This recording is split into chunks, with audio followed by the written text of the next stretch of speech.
जिनका डॉक्यूमेंट किसी न किसी तरह से चोरी हो गया या बाढ़ में ख़राब हो गया या नहीं है उनके पास, तो वैसे लोगों को बहुत परेशानी हो रही है। लेकिन ये बिल्कुल स्पष्ट है कि जो ये सर्वे का जो कानून बना है उसमें एक बढ़िया बात है कि स्पॉट पर जा करके वहाँ के मुखिया को, सरपंच को बुलाया जाएगा और पूछा जाएगा कि ये ज़मीन किनका है, वास्तविक कब्जा किनका है। लेकिन हमारे लोग अशिक्षित हैं, वो घबरा जाते हैं, उनको लगता है कि हमारे पास कागज़ नहीं है, कब्जा तो है लेकिन कागज़ नहीं है, तो हम क्या दिखाएंगे, अब तो मेरा ज़मीन चला जाएगा। अच्छा, कोई झगड़े की ज़मीन हुई सर, भाई भाई में लड़ाई हो जाते है एक ही ज़मीन को लेके, वो अगर वहाँ पे बोले कि ये मेरा ज़मीन है, वो दूसरा भाई बोलेगा कि मेरा ज़मीन है, उसका कैसे होगा। बिहार में ज़मीन सर्वे का काम शुरू हो चुका है, लेकिन लोगों को अभी भी बहुत सारी परेशानियाँ हो रही है। इन सब परेशानियों के बारे में बातचीत करेंगे। हमारे साथ पटना हाई कोर्ट के जाने माने वकील अरुण कुशवाहा जी हैं।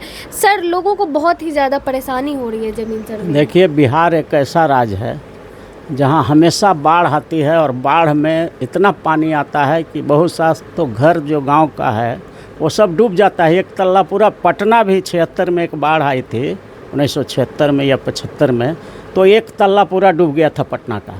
तो जितना भी डॉक्यूमेंट ज़मीन का, मकान का, जिनके पास जो गांव में जो लोग रहते हैं वहाँ तो एक ही तल्ला का झोपड़पट्टी टाइप का घर होता है। गरीबों का तो खास करके उसी तरह का झोपड़ी और खपड़पोश या फूस का छाया हुआ छोटा सा मट्टी का बना हुआ घर होता है। और अगर वो डॉक्यूमेंट अपना ज़मीन का रखा हुआ है और बाढ़ आ गया, वैसी स्थिति में उनका पूरा डॉक्यूमेंट तो उसमें सड़ जाता है, बर्बाद हो जाता है।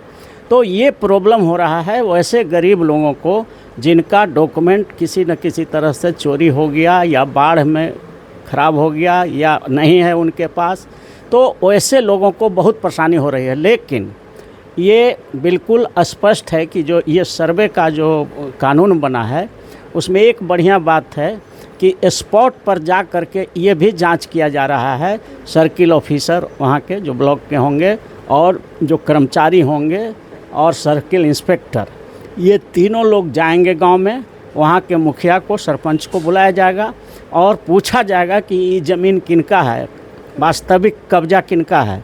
तो अगर उनके पास कोई कागज़ नहीं भी है तो रिकॉर्ड तो है, ब्लॉक में है, रिकॉर्ड है, फिर ज़िला में भी रिकॉर्ड है, तो उससे वेरीफाई किया जाएगा कि ये जो वर्तमान में रह रहे हैं इनका पिताजी या दादाजी या परदादा या और उसके पूर्वज पहले से इसके मालिक हैं कि नहीं है। ये रिकॉर्ड वहाँ तो है, तो ज़मीन के पेपर नहीं भी रहेंगे नहीं है तो भी चिंता की बात नहीं है। वो सीओ और सर्किल इंस्पेक्टर और कर्मचारी वो जाएंगे स्पॉट पर और गांव के लोगों से, मुखिया से, सरपंच से, सारे लोग से पूछताछ के ये आइडेंटिफाई कर लेंगे कि किनका है। अब उनका खतियान से या सेल्डिड होगा तो उसका जिक्र वहाँ तो रहता है सबका रिकॉर्ड, उससे मिला के अगर सही पाया जाएगा तो उनके नाम से दर्ज हो जाएगा, जमाबंदी खुल जाएगा। इसलिए बहुत परेशान होने की ज़रूरत नहीं है। लेकिन हमारे लोग अशिक्षित हैं, वो घबरा जाते हैं, उनको लगता है कि हमारे पास कागज़ नहीं है, कब्जा तो है लेकिन कागज़ नहीं है, तो हम क्या दिखाएंगे, अब तो मेरा ज़मीन चला जाएगा।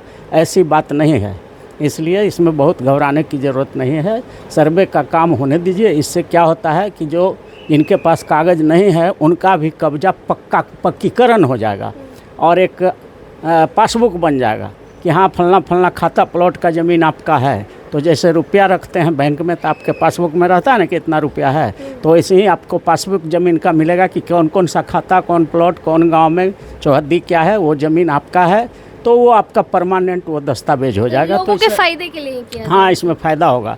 फ़ायदा ये होगा कि जो आपसी जो लड़ाई होता है, जो भू माफिया होता है, ज़बरदस्ती किसी का ज़मीन कब्जा कर रहा है और केस मुकदमा में फंसा के परेशान कर देता है, गरीब लोग लड़ नहीं पाता है, डिस्ट्रिक्ट कोर्ट में 20 बरस मुकदमा चलता है, फिर हाई कोर्ट में चलता है, फिर तो परेशान हो जाता है गरीब लोग। इसलिए ये सर्वे अगर हो जाता है और ज़मीन का पासबुक बन जाता है तो ऐसी परिस्थिति में आपका टाइटल क्लियर हो जाएगा और कोई फिर डिस्प्यूट नहीं रह जाएगा। लेकिन इसमें एक परेशानी ये आ रही है कि इसमें कह दिया है कि बेटी का भी हक होगा।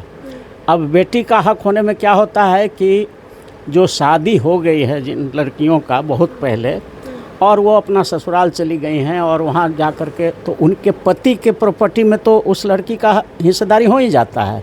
अब पिता वाला में जो ये किया गया है ये थोड़ा सा गड़बड़ी है और इसमें डिस्प्यूट बढ़ सकता है।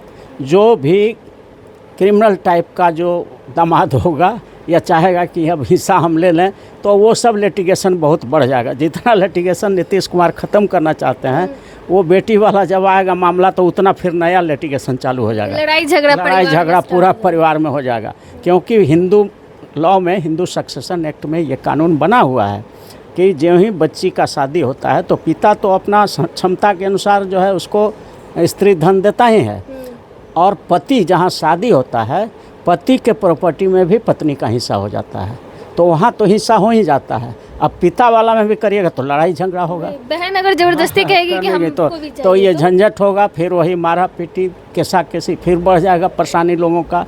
तो इसलिए उस पर कुछ ऐसा करना चाहिए, स्वेच्छा से कर देना चाहिए। पिता अगर देना चाहता है प्रॉपर्टी में हिस्सा तो दे दे, पिता नहीं चाहता है तो शादी के समय जो दिया और पति में उसका हिस्सा तो होता ही है। अगर पिता नहीं रहे, भाइयों से अगर हो तो हाँ, तो वो भी लिटिगेशन उसके भी मर्जी पर कर देना चाहिए कि अगर देना चाहता है स्वेच्छा से अगर बहन को तो दे दे, और नहीं चाहता है तो कम से कम उनके पति में तो हिस्सा है ही उनका। लेकिन बहन अगर झगड़े पे आ गई सर, जबरदस्ती हाँ, बोली तब चाहिए, परेशानी होगी देना तो वही तो कह रहे हैं कि लिटिगेशन बढ़ जाएगा।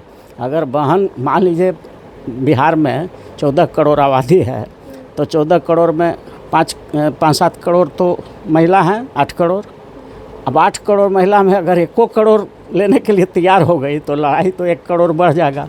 इसलिए परेशानी फिर वही रह जाएगी, झंझट, केस, मुकदमा, ताना तानी हो जाएगा। इसलिए उसको थोड़ा सा सरकार को लिबरल करना चाहिए। अच्छा, कोई झगड़े की ज़मीन हुई सर, भाई भाई में लड़ाई हो जाता है एक ही ज़मीन को लेके, वो अगर वहाँ पे बोले कि ये मेरा ज़मीन है, वो दूसरा भाई बोलेगा कि मेरा ज़मीन है, उसका कैसे होगा? नहीं तो उसका तो जैसे खतियान में कितना ज़मीन है और किसका कितना हिस्सा होगा, उसके लिए तो हिंदू सक्सेशन एक्ट बना हुआ है ना, कि अगर एक पिताजी हैं और उनके पास 1 बीघा ज़मीन है, माने 20 कट्ठा है, और 2 भाई है तो 10-10 कट्ठा दोनों का होगा। तो देखा जाएगा कि 10-10 कट्ठा दोनों का है कि नहीं।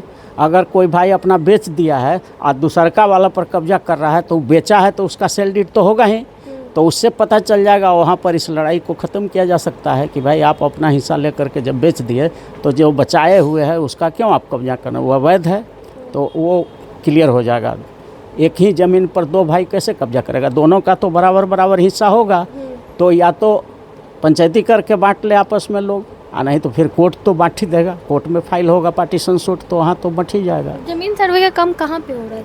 सब गांव में हो रहा है, जो ग्रामीण इलाका है। अभी म्युनिसिपल कॉरपोरेशन वगैरह में नहीं हुआ है, लेकिन गांव में शुरू हुआ है, और एक अच्छा पहल है हमारे समझ से, बशर्ते कि लिटिगेशन को इसमें बढ़ाया न जाए, बल्कि स्पॉट पर जा करके सच्चा वेरिफिकेशन हो, और तीनों पदाधिकारी जाएं, सर्किल इंस्पेक्टर जाएं, सीओ जाएं, और आपके वहाँ के कर्मचारी रहें, मुखिया रहें, सरपंच रहें, गांव के लोग रहें, वो सब बता दें कि ये ज़मीन किनका है, तो क्लियर हो जाएगा। उसको पासबुक खोल दीजिए उसके नाम से, और वहाँ के रिकॉर्ड से वेरीफाई कर लीजिए। आपके यहाँ तो सीओ के यहाँ है ही, उससे वेरीफाई करके उसको कंफर्म कर दीजिए कि इन्हीं का ज़मीन हुआ। आखिरी सवाल सर, जो बिहार में नहीं है उनका कैसे होगा? नहीं तो बिहार में जो नहीं है तो ये नोटिस पब्लिश करें कि जो कहीं भी रह रहे हों, बिहार से बाहर हों या देश से बाहर हों, तो एक जनरल पब्लिक नोटिस होना चाहिए कि सर्वे हो रहा है, इसमें आप अपना प्रतिनिधि को भेज दीजिए, या खुद अगर आप नहीं आ सकते तो प्रतिनिधि को भेजिए। प्रतिनिधि भी नहीं आ सकता है तो कोई आपके परिवार के लोग हैं उनको भेजिए, वो सर्वे में हिस्सा लेंगे और उनका ज़मीन आइडेंटिफाई हो जाएगा, उनके नाम से पासबुक बन जाएगा। इसमें कोई दिक्कत नहीं है, कोई ज़रूरी नहीं कि सब वहाँ रहे। हाँ, बहुत बहुत धन्यवाद सर। चलिए, हमारे साथ अरुण कुशवाहा जी थे। ज़मीन सर्वे से जुड़ी तमाम मुद्दों पे हमने इनसे बातचीत की। बाकी अगर आपके भी कोई सवाल हो तो कमेंट बॉक्स में ज़रूर दें, हम अगली बार आएंगे तो सर से उनका जवाब ज़रूर लेंगे। बहुत बहुत धन्यवाद।